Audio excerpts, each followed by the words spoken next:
Deepest apologies. We are definitely dropping this late, but episode 8, Power Book Force, season 3, Build Back Better. Hope everybody had a Merry Christmas. We was definitely looking forward to this episode. I know we say this every week, but we were looking forward to this episode for sure. We left off with the cliffhanger of Tommy killing Stacy, and we pick up right after that with the very next day where Bobby, Stacy's husband, ex-husband, soon to be ex-husband, well, I don't think it's relevant at this point, he comes to the crime scene to confirm that it's Stacy's death, and he finds a burner phone next to her Suburban tire. For some particular reason, everybody else at the crime scene didn't see the burner phone where it was clear as day, but well, let's just move on. Bobby takes the phone back to Singh, and we discover that Singh is the acting district attorney now, and Bobby suggests that Tommy is Stacy's killer. To be honest, we knew that Singh was he's gonna be the next in line as far as taking over as the acting district attorney. Like, obviously we didn't know that Stacy was gonna die, but we knew that he was going to be the acting district attorney. Now, him being dirty, I don't know how that's going to end up working out with Bobby, especially with the fact Bobby's on a vendetta to get Tommy based off of his previous conversation with Stacy before Stacy ended up meeting with Tommy, leading to her end. So he's already has a pretty good idea that it's Tommy that killed Stacy.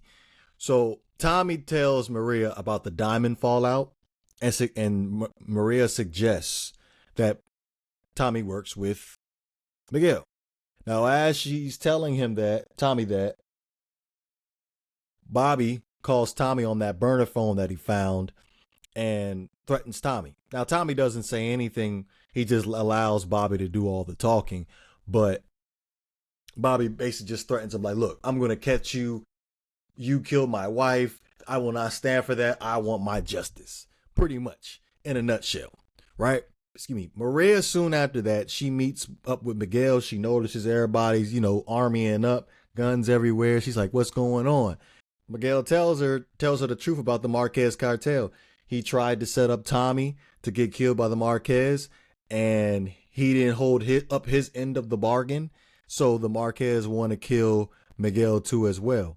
And again, Maria suggests to Miguel, hey, you and Tommy should work together. And she also tells him that he's not in CBI anymore. He needs a new partner.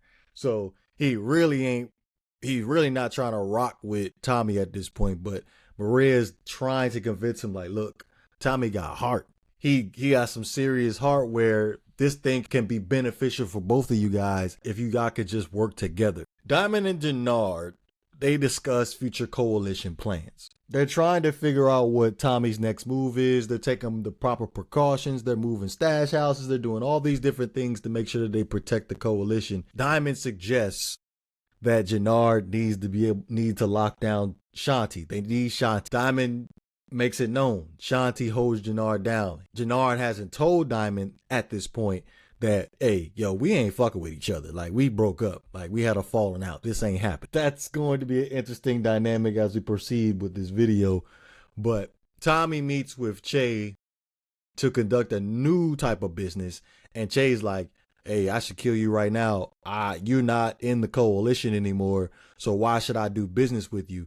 And Che offers Tommy an opportunity. Like, look, if you continue on bringing me money, the same amount that you was giving me when you was with the coalition, I have no problem. Only thing is, if you slip as far as the production part of it, I'm going to kill you and kill the whole family. So there's a lot of pressure on Tommy to make sure that he builds up a new business and is able to keep the consistency with Che. Jannard attempts to work things out with Shanti. Shanti like, look, I'm out. And Jannard's being bitter at this point. It's like, look, I'm the best thing for you, baby. Like, you won't need to be in CBI. You want to be the queen, right? You want to be with CBI. And Shanti like, nah, I ain't with it. So Jannar gets all up in his feelings, and at this point, he knows that look, it's over between me and Shanti, and it's going to affect business. Now, him telling that the diamond is going to be the hard part. So we cut to Ray and Victor at Victor's penthouse. Ray and Victor discover that Stacy was murdered. So Vic gets into a panic, and Ray, which we spoke about a couple of videos ago, she continues to be supportive of Vic, which is freaking crazy. She's got to be a virgin, if we're being honest. They talk about all these future plans. Vic is like, look, I gotta get you out of town. I gotta keep you hidden. Like, Tommy will kill you and all these different things. And Vic gets a call from Singh and Bobby. We need to bring you in. We need to have a discussion about, I guess, trying to make Vic the conduit to getting to Tommy at this point. During the course of the conversation, Bobby and Singh tell Vic that Tommy is a lone wolf right now. He's not even in the coalition anymore.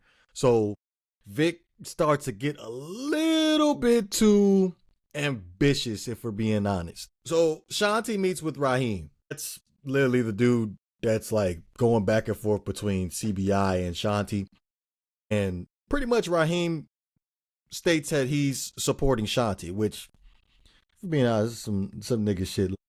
For real, you know, Shanti just broke up with Jannard, and you just gonna try to just slide up in there. Like, it's crazy how we don't even let the tea get cold yet. You literally already all up on Shanti, giving her the bread to help her support whatever business venture she decides she wants to get into. Raheem is like, look, I'm willing to give it up all for you, Shanti. Like, do what you need me to do. You want me to leave CBI? I'm gonna rock with you. But Shanti like, nah, I'm gonna need you to be a mole in CBI. I need you to exploit some weaknesses here. And Raheem suggests that Kendra not fucking with the fentanyl, which she already made it known when she was talking to Diamond in the last episode. Like, look, nah, I ain't losing my job over this. Like, this ain't for me. So Shanti gets a little bit of tea from Raheem, and she's giving, you know, the vibe like, look, we can do this thing, baby. Us against the world type of dialogue here without it being said. Again, Raheem, man, I thought he was cool. But yeah, I don't know. You over here going and go get your boy's girl, your boss's girl, associate's girl. It's a little low, if we're being honest. So Jannar meets with the RDs, and the RDs break the news. Hey, King Kilo about to get out. And Jannar is like, look, we're trying to solidify the coalition here. Like, are you in? And some of the soldiers for the RDs ain't really down with Jannar, especially the one that was real supportive about his homeboy getting killed in season 2 by Jannar. And they got into a little bit of a fist fight. I don't know if y'all remember that. They really not really rocking with Jannar like that. We cut to JP's house, and the feds trash JP's house, which we didn't even get a scene for that. But Tommy tells JP about leaving CBI, and soon after that, D-Mac is like, look, he supported me. Like, I never had anybody support me like that. And I kind of feel like in this scene that it kind of rubbed JP wrong. Like, he ain't his daddy. I'm your daddy. So you gonna sit here and let Tommy do that for you, and that made you feel good? Okay, so JP turns around, he ambushes Jannard and beats the hell out of Jannard. While Jannard is high, by the way. So Jannard at this point is defenseless. We cut to Shanti and a Tommy scene where she decides that she wants to be Tommy's partner. And like they're working out plans. Their first stop was to recruit Patar from the Albanians. Remember, Tommy was offered the Irish bars to Patar, and Patar was about to pull out until Shanti offered her the clubs that she got from Claudia. So Patar is on board. They're starting to build their own business in this episode where they making moves, and they making moves fast. To be honest, I was not expecting Shanti to be this hands-on as far as offering this much support. Next, we have Singh. He's sitting in the office, and Chan, the Marquez cartel lawyer, basically comes in and is like, look, we have no use for you. You're not really doing anything for us.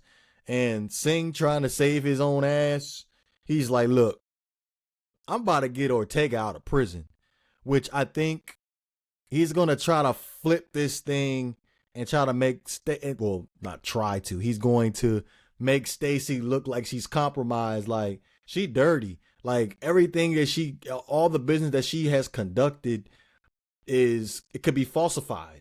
We don't know. That's just the way it's sounding and the way that it's looking.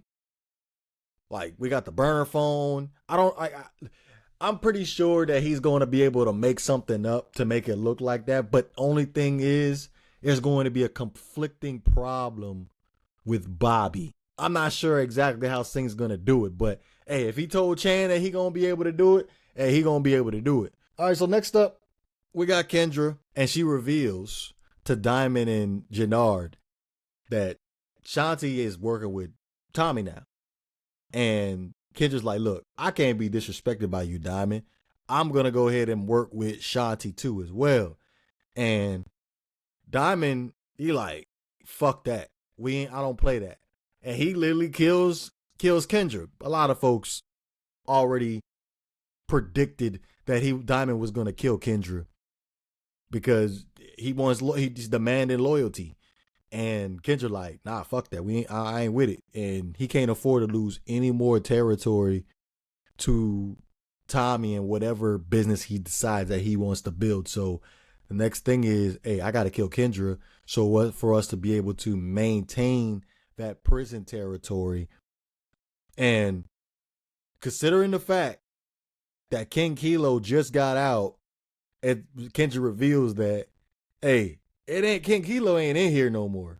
So I run the whole thing. That's definitely a big move by Diamond by killing Kendra, being able to somehow be able to get that prison product up in there. After that, Diamond's like to Jannard, as soon as he kills Kendra, I need you to go tell King Kilo who really killed his nephew. Say he lied, like Tommy lied to everybody.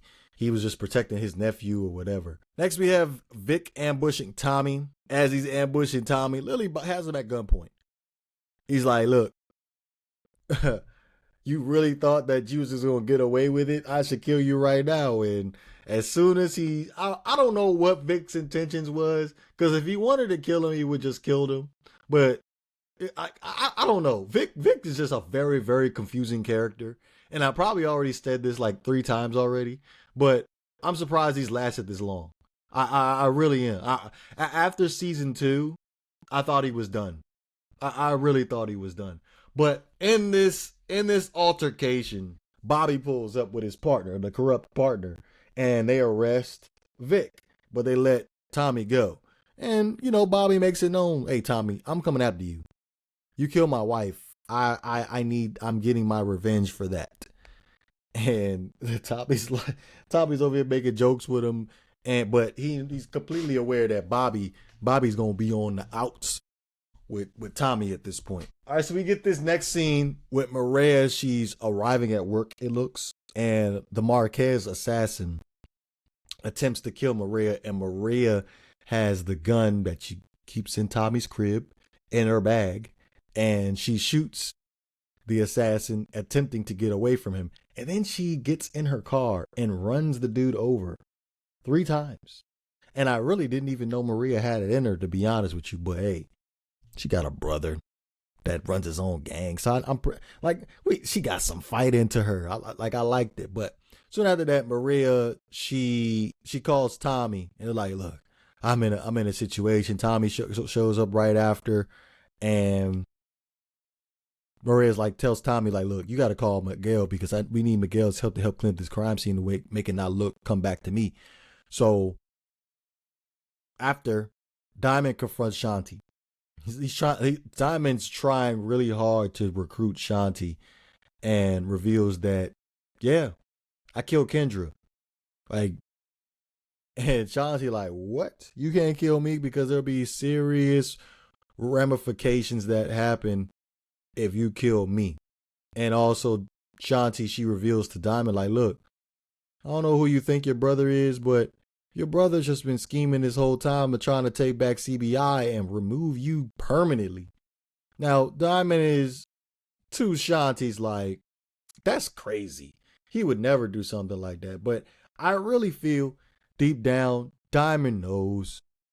He really knows, but I think his love for his little brother is clouding his judgment a little bit. But definitely, I can see that being an issue moving forward. We cut to Maria, Tommy, and Miguel. Miguel reveals who was trying to kill her, and it was the Marquez cartel. And they both come to the agreement like, look, I guess we can work together. We got the Marquez cartel coming after both of us. We both need to do this thing. So I guess the new base of operations at this point is Shanti's gym, because we get a scene with Shanti and Tommy and Miguel, and they're having a discussion like, look, Che about to kill Tommy because Tommy ain't got the bread, and Che about to kill Miguel because Miguel about to go against Che for going against the Marquez cartel. But Shanti offers support, soldiers, money, but in return, she wants the opportunity to meet Che the Connect. That's going to be an interesting scene when we actually get there. Next, we have Jannard meeting up with King Kilo and tells King Kilo who exactly killed his nephew. Obviously, it was D-Mac. And Kilo's like to Jannard, like, look, we gonna go get him right now. So they go, King Kilo, Jannard, and one of King Kilo's henchmen go to JP's house and has JP at gunpoint and call Tommy and tell Tommy, like, look, we want the nephew. We don't want JP. But, hey, JP, he went out like a gangster. I ain't gonna hold you. He was like, hey, what's wrong, Jannard? Too scared to kill me? Look, after I beat you up? Like, I don't want to say it because it can be offensive, but it can be infuriating for somebody that's supposed to be as hard as Jannard to be having himself be, beat up by someone like JP. It was funny. I ain't gonna hold you. It was funny, but unfortunately, Jannard kills JP. Jannard's like, he feels humiliated that JP beat him up, and now that King Kilo knows, and the henchman instigated the situation, like, damn, yeah, you tell me that he beat you up. So Jannard shoots King Kilo and the henchman. And you want to talk about a complete fuck up? That is Jannard right there. I know we get comments on the TikTok videos all the time about Jannard, but this got to be the ultimate fuck up ever that he has ever had. Like, Jannard just taking L's left and right this freaking season. And it be the stupidest L's. Like, I'm still not even over last week's episode of how he cheated on Shanti. But that is the episode. But we got 2 episodes left. Yeah, we got 2 episodes left. So yeah, we're looking forward to a pretty good season finale. But again, deepest apologies for the late post. It's been a very busy Christmas week. Hope everybody had a Merry Christmas. And next week we got the New Year. So Happy New Year, everybody. Let me know what you guys think. If you enjoyed the content, please don't forget to hit that like and subscribe button. This is the Movie Fanatics. I'm up out of here, man.